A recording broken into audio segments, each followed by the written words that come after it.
Hi everyone! First of all, I would like to welcome and thank all my new subscribers. I'm really happy that so many of you like my channel. The image I used today for my sketchpad page is my favorite from Magical Forest Stories.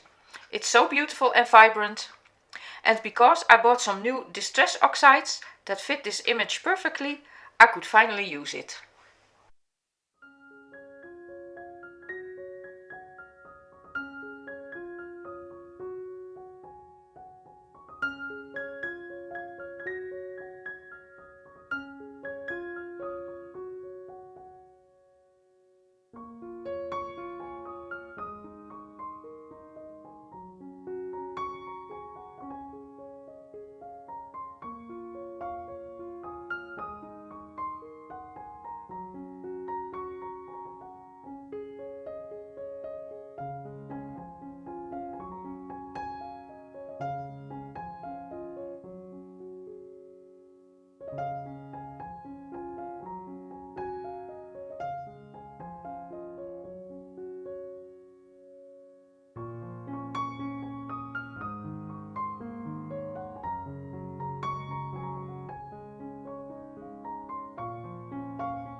I decided not to shade this image.